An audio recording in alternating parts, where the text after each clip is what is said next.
Hey folks, this is Sean with the CubeCast. Thank you so much for tuning in. In this video, I'm going to be doing a little breaking news, and this pertains to an interaction that actually just happened tonight live on the Jimmy Church podcast. And he had a guest on. His name is Richard Doty, which is the guy on the right there. And about an hour into the show, Richard, and I'll get a little bit into Richard's background in a minute, and you can decide for yourself if you believe him or not. He claimed that he's working with a group of unnamed folks, and they recently got a hold of, and he called it an intracontrol roster from Area 51.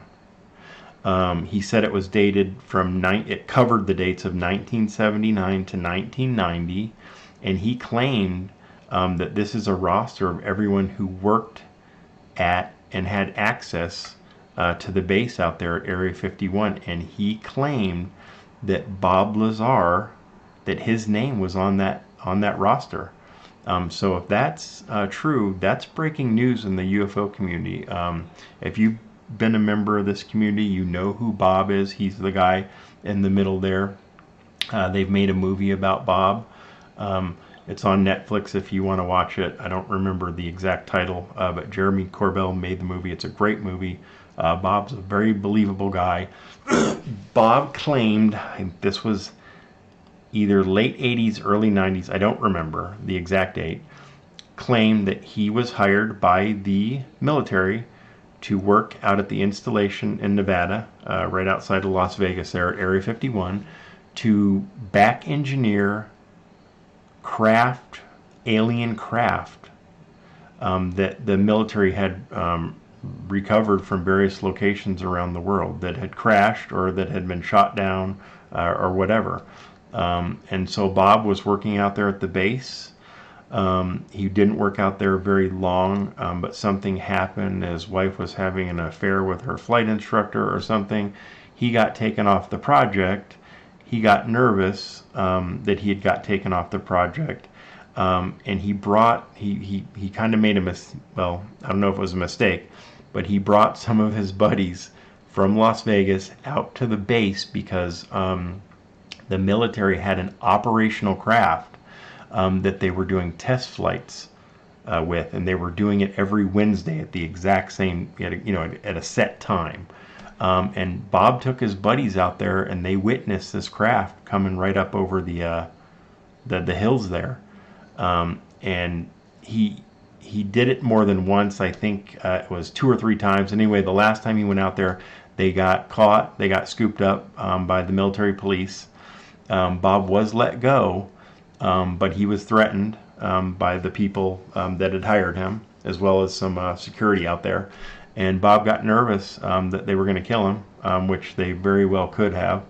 I'm surprised they didn't. And so he went to the news, the local news there in Vegas, and he spilled the beans. He told that what he was working on, where he was working on it at. He gave a lot of supporting evidence, nothing physical.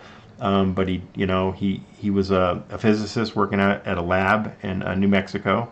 And he claims that's why they hired him. They wanted kind of a fresh approach to work on this alien technology because they were stuck. They didn't know what to do with it. It was too advanced, and they figured a guy like Bob. He was a physicist, and he made his own. He used to drive around town in his own homemade rocket car. He made I think he designed a Corvette that he used to drive around that literally ran on water. Hydrogen fueled. So Bob was a super smart guy, and he believes that's why they brought him out there to kind of give him a fresh perspective, because they were kind of stuck at a standstill. They couldn't figure out how these craft operated. Something to do with anti-gravity, obviously. So Bob spilled the beans, went to the news, and that's how Bob got put on the map. He's a very believable guy. He doesn't seem like a guy who would make something up to be in the limelight or anything like that. He's not a kook. If you look at some of the interviews he's done in the past, he's a very nervous guy who does not enjoy the attention that he's gotten. He's been put in this position where he was forced to come out and expose himself to the world, seemingly to save his own life. So he's not doing it for money. I don't think he's ever made any money off this stuff. So I've always believed Bob. He's one of the most believable guys in the community, and I know a lot of other people believe him too. So if this revelation is correct, this is great news for Bob and all the other people that have supported him over the years, and hopefully this Richard Doty guy can produce some evidence, can produce this roster for all of us to see. But I'm going to get into this Richard Doty guy here because it's very important you know who he is before you evaluate this claim. Doty is a former intelligence / counterintelligence officer who worked for the Air Force. He worked in the OSI, which is the Office of Special Investigations. I've actually had personal experience with these folks because I grew up on a military base myself. These are some spooky guys, and they're trained to lie. Doty doesn't make any, he doesn't make any bones about who he is or what his job was when he was working with the military. He was literally hired to inject false information into the UFO community to steer people away from stuff that they had either saw or were being told that was legitimate information. His job was to kind of stamp that information out and control the narrative by lying to people. That's what he did. He claims that he hasn't been working as an intelligence officer for 20 years now. He has been, he claims he is a member of the UFO community, whether you believe him or not. He's made the rounds. He knows all the heavy hitters. He's been interviewed by Stephen Greer. They made a movie about the guy right here. It's called Mirage Man. This is the story of his life.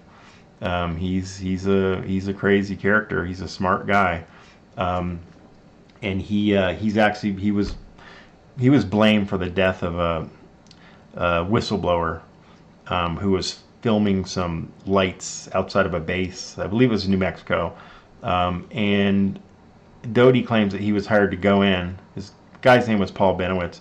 He was claimed that him and his other co-worker, some other agents were hired to go in and steer this Benowitz guy clear of this story that he was going around telling people that he was filming UFOs. Doty claimed that it was actually an NSA project that had nothing to do with alien technology, and so they steered Benowitz away by telling him that there were aliens living under this base and blah blah blah, and the guy ended up going crazy and killing himself. A lot of people blame him for his death. Doty claims that wasn't his intention, that he actually befriended Benowitz, that Benowitz gave him a key to the guy's apartment, and Doty is not claiming that Doty is acknowledging that aliens exist. He says he has proof. He had top secret clearance to work out at the he worked out at Area 51 as well as bases around the world. So he had to have this top secret clearance, and he said that he's seen alien tech, he's seen alien bodies, he's seen documents. He's not saying that aliens don't exist. He was just saying in this particular instance with Paul Benowitz that that's just not what that was. So he was just trying to kind of clear his name there. Every time he goes on any podcast or gets interviewed, they always ask this guy about Paul Benowitz. I think he feels legitimately guilty about it, maybe. But like I said, he was an intel officer, so you either have to determine for yourself if you think that he got out of that, if he stopped working as an intel officer like he said 20 years ago, or if he's still working as an intel officer right now. And I mean, what a position he's in. He's one of the main guys now. He's a recognizable figure in the UFO community. So if he wanted to inject false information into the narrative right now, he could do it, because a lot of people trust him because he did have access to all this information, so he claims. So when he says something, people listen. He's not just some kook. He's a guy who's had all these top secret clearances. So you would think, if some people are going to believe what he says because of the job that he did. So if he wanted to, he could easily be injecting this false information into the narrative, and no one would know it, because a lot of people are going to trust him. I don't trust him 100%, but when I hear him talk, I legitimately like the guy.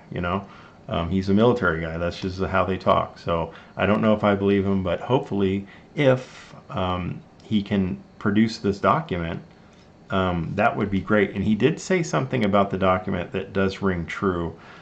So he back in, if it was 1979 to 1990, the military used the entire military used dot matrix printer paper. Okay, it was form feed dot matrix printer paper right here. That is the stuff that they used, and they used it by the ton.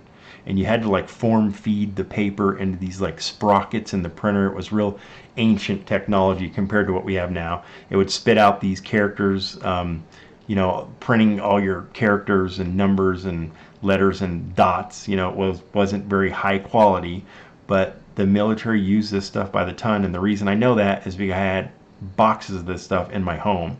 When I was a kid, I used to use it as drawing paper. So he says that this is what the roster's printed on, 3,000 pages worth. And if it was during that time, this is what it would look like, this paper right here. So that will give him a little credibility if he can produce that. Not saying it can't be faked. But anyway, you can evaluate for yourself if you trust this guy. But hopefully he can give us a little more proof than his word. And if he does, this would be great news for Bob.